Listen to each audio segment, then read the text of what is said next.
I both love and hate that the Europa League games are played at the same time, but damn, does it ever make doing these videos difficult. And hey, I'm Adrian and welcome to Rabona TV, where today we're looking at what happened in the Europa League semi-finals. Second legs. Before we do that though, we have a piece of apparel to give away. No, not one of my pieces of apparel, thankfully for you, but a brand new one. So, all the people who got the answers right, I wrote your name down and threw all the names in this hat. Very official, we're doing it old school. You hear that? Hear all your names bouncing around in there? Ooh, here we go. Oh, got one hooked on there. The winner is Alejandro. No way! Alejandro, congrats, man. He was one of the originals that would comment on Rabona TV stuff. Holy shit. So anyways, yeah, congrats, dude. I'll get into contact with you and we'll sort out the size, style, etc, etc, etc, so I can send you whatever it is that you wish to have. And if you want a shirt but you didn't win one, there's a link to the merch in the bio. I went with Spreadshirt because it's the cheapest for you guys and you can customize shit if you want. It's totally up to you. So if you want to check it out, go for it. Of course, purchases are appreciated to help a struggling YouTube guy. Anyways, thanks to everyone who watched that video and entered though. You guys are sick. Let's get into the football now and talk about Arsenal versus the Atletico Madrid. Now, I'll be honest with you. I watched the second half of the Arsenal versus Atletico Madrid match and the extra time of the Salzburg versus Marseille match. And my oh my, for the most part, the Arsenal and Atletico match was a little bit boring. It ramped up at times. Arsenal had some decent sustained pressure, but for the most part, it wasn't the best spectacle for me. Of course, Atletico got their breakthrough via Diego Costa absolutely bullying Hector Bellerin. That was like some hand on the forehead of the little kid kind of bully shit that you see from cartoons. Keep in mind that this was the first shot on target that any player in this match had. Yes, until this point, Diego Costa's goal was the first shot on target in first half stoppage time. That was Diego Costa's fourth goal against Arsenal in his career, by the way. Griezmann's assist took his goal involvement for the Europa League up to 6 in his last 6 matches. And speaking of the other attacker they brought on, Fernando Torres made his 400th appearance for Atletico Madrid in his career. That's jumping ahead a little bit, but I wanted to make sure I didn't forget it. In the second half, it was sort of more of the same, as Atletico's defensive block did its job, just as it always does at home, as they haven't conceded a goal at home in 12 matches. Under Diego Simeone, Atletico have played 184 home matches, and they have kept a clean sheet in 112 of those matches. And they were helped a bit by Arsenal being quite poor, as far as generating any decent chances, and they're finishing from a few speculative efforts. In fact, Granit Xhaka, a dude who I have no idea what his strengths are, was the only Arsenal player to have a shot on target. By the way, me saying they were helped by Arsenal being poor, don't misconstrue that and say that I'm taking away from Atletico's great defending, because I'm not. Atletico were incredible defensively. I mean, one of the reasons why Oblak has such an incredible clean sheet record is 1, because he has to face so few shots, and 2, when he does have to save a shot, he's pretty elite with that skill, so that's a good mix. So yeah, Arsenal were pretty poor and Atletico were pretty damn good defensively. Even Fernando Torres, who played 8 minutes, had as many shots on target as the rest of the Arsenal team combined. Ozil was a little bit invisible for me. Aaron Ramsey once again felt like their most dangerous threat going forward. Welbeck had a moment or two and a damn good dive. Didn't work this time, Danny. Unlucky. But it's always going to be unfortunate when Koscielny goes out, because Chambers is an immediate downgrade. That's obvious. So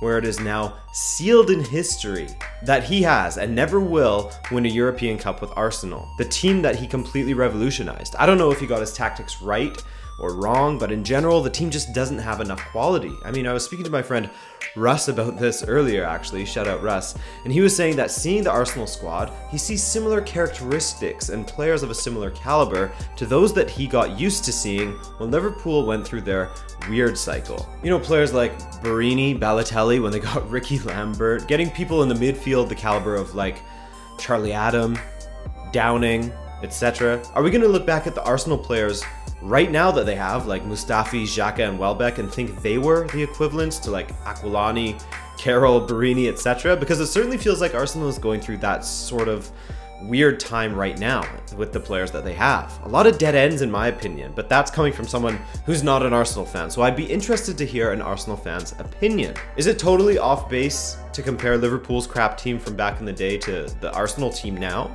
Similar spots in the standings, trophy lists. Unlucky Arsenal fans, but hey, I mean, a new day is coming. All right, let's look at the other semi-final that saw FC Salzburg hosting Marseille with the Austrian side down 2-0 after the first leg. But Salzburg were unbeaten coming into this match in their last 10 European home matches. And the first half, from what I've seen of it, because remember, I only caught extra time, that was an absolute snooze fest. But just 8 minutes into the second half, Amadou Haidara, the 20-year-old Malian, went on a mazy run through the Marseille defense, which ended with him beating Pelé to make it 1-0 Salzburg and 1 goal away from at least forcing extra time. Haidara looked really good in that game actually, as he's become almost a sure thing in Marco Rose's lineup as the season progressed. I expect that he'll be wanted by a team in the top 5 leagues very soon.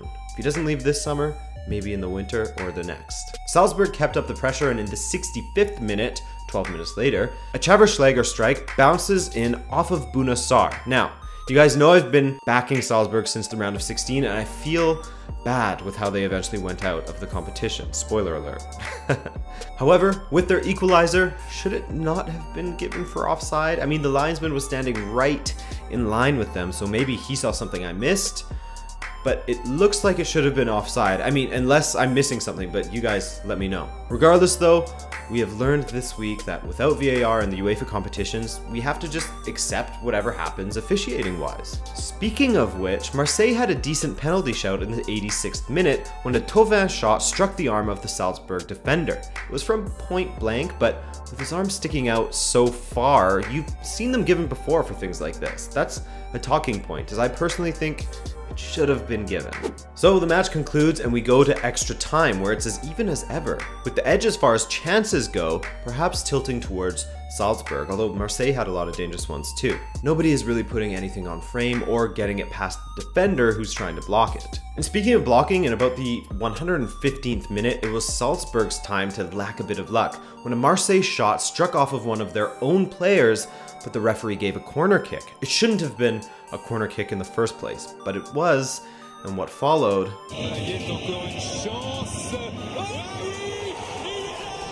My heart hurts a little bit for FC Salzburg, as they've been the underdogs that have proven people wrong throughout this tournament. First, by getting past Dortmund, although Dortmund kind of sucks this season, then coming back against Lazio, and nearly doing the same against Marseille. Did Marseille deserve to go to the final in the end? Yeah, I do think they're worthy of going to the final, but I do also think that the way in which Salzburg went out is a little bit unfortunate.